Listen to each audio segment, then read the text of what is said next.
Welcome to Explain America. This is your host, Kyle Becker.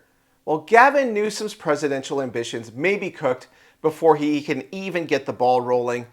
His state is an absolute mess, and the California Supreme Court, they just dropped another case that's just going to make him look absolutely terrible, which he is. Well, before we get into this story, please like, share, and comment at Explain America. We appreciate your support for common sense journalism. California Governor Gavin Newsom has a real mess on his hands. He has been out on a media whirlwind tour trying to rehabilitate his image as a competent and common sense governor of a state that is in absolute chaos. So crime has taken over the streets of many of these California cities, from San Francisco to Los Angeles. There has been a rampant crime wave. Gavin Newsom knows it, but he has just sent out law enforcement and what he calls a surge across the state to try to deal with crime on the streets that have been putting the citizens of his state in harm's way. But at the same time, he's been issuing contradictory messages that he doesn't need help from Donald Trump, sending the National Guard to Los Angeles, for example. And there was actually a big court case yesterday where a U.S. judge tried to stop the Trump administration. Everyone in March today in California ruled that your deployment of National Guard troops to Los Angeles was illegal. Do you have any response? Well, it was a radical left judge, but very importantly, what did you not tell me in that question or statement that you made pretty much of a statement, I think? Well, I was asking for your response. No, you didn't say what the judge said, though. The judge said, but you can leave the 300 people that you already have in place. They can continue to be in place. That's all we need. But why didn't you put that as part of your statement? Because the same judge ruled exactly as you said, except the judge said that you could leave the 300 people that you already have in place. They can stay, they can remain, they can do what they have to do.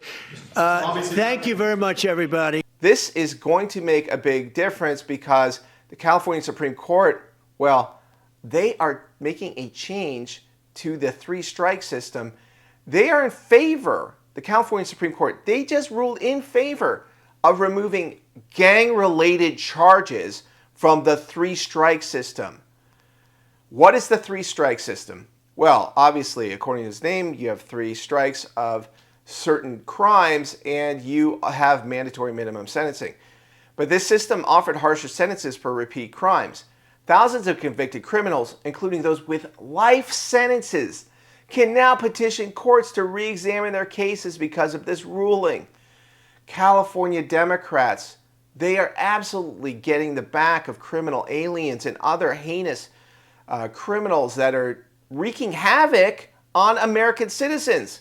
And this California court, they once again have showed their hand and have backed up Gavin Newsom in this case. And, you know, unless he comes out and blasts this decision, which would be a schism in the Democratic Party in California, well, you can really tell what side he is on. So these kind of losses are adding up for California Governor Gavin Newsom. His pro-crime policies, not his rhetoric, his policies, are not going to play outside of the Looney Tunes la-la land states like California and New York and New Jersey. That is not going to play with the American people. Most normal people, they do not care for criminal aliens. They don't care for violent criminals, gang members. This is not the type of ruling that restores confidence in Gavin Newsom's ability to lead his state. And the worse that California gets, the more of it becomes a big red flag to the rest of the country. Well, Gavin Newsom intends to run the United States like he would run California. So that's a wake-up call. Take a look at what's going on in California. It is an absolute disaster. Look at San Francisco.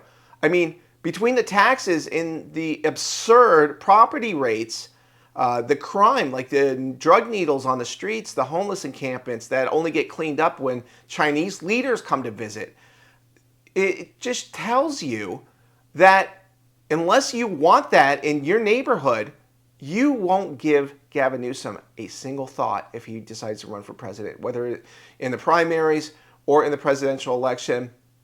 We cannot have this kind of broken leadership in the White House. So don't back anyone like Newsom or Wes Moore out in Maryland who, as I reported earlier, he signaled that he would welcome federal law enforcement in Maryland, but then he's pivoted because he probably heard from a lot of Democrats, no, we can't give Trump any symbolic victories. I don't know, saving people's lives in Baltimore.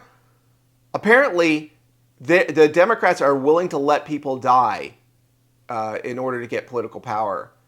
And this story line that has been going on during the Trump administration this term, it's revealed that in a way that all my rhetoric and all my talk could never reveal to the American people.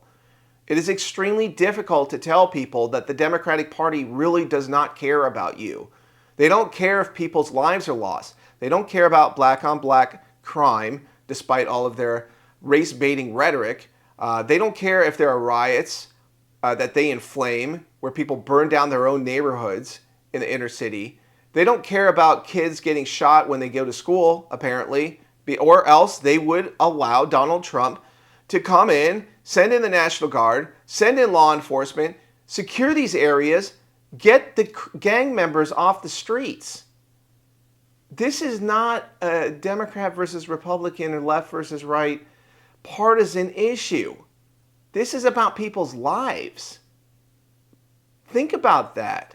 Go to any crime section in a newspaper or watch a news channel and look at the people whose lives are being lost. Children? Really? We just saw that in Minnesota, right? In Minneapolis? The Annunciation Catholic School where 2 children were gunned down, and the fallout from that has been a cover-up in the mainstream media, misreporting about what animated the shooter to carry out this heinous act.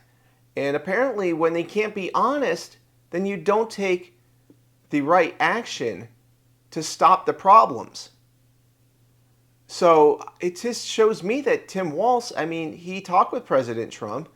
He signaled that he would do something about it. But will he really do something about it in Minnesota?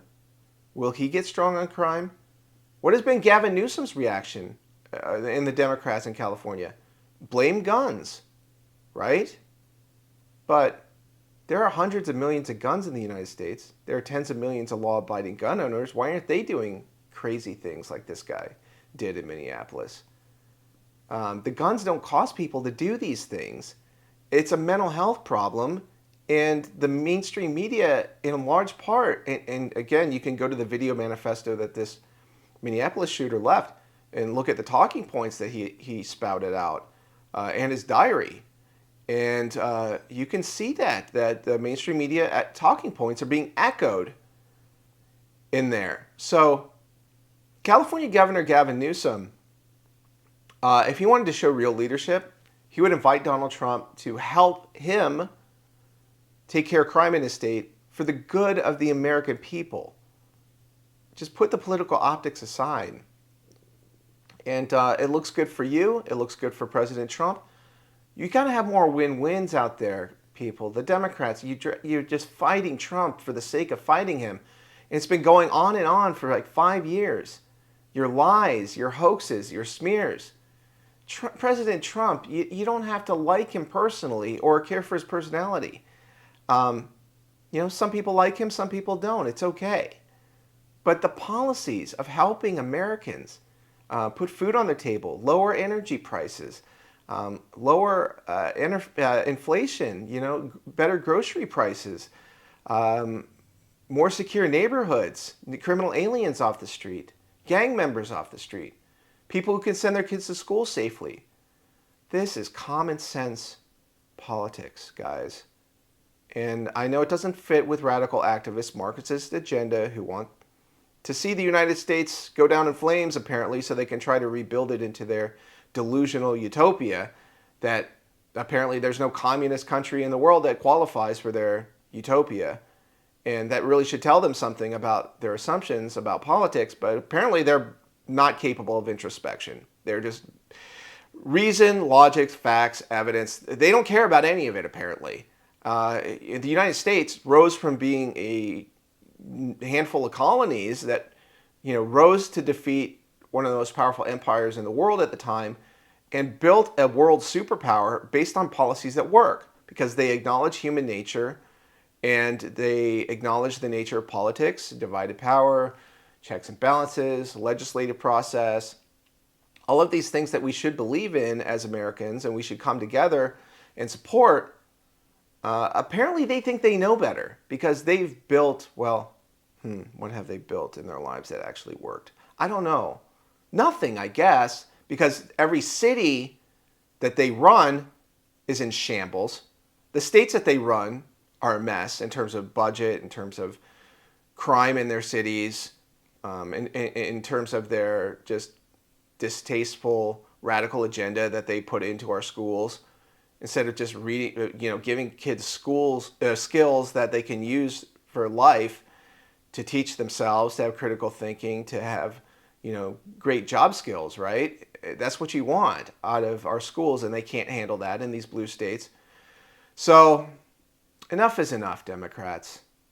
These horrible court rulings, this partisan activism, just get some wins for the American people because your brand is absolutely toxic right now. And I'm not trying to help you, but it would be refreshing to see you have some common sense for a change. But this has been Kyle Becker with Explain America. Thank you for watching.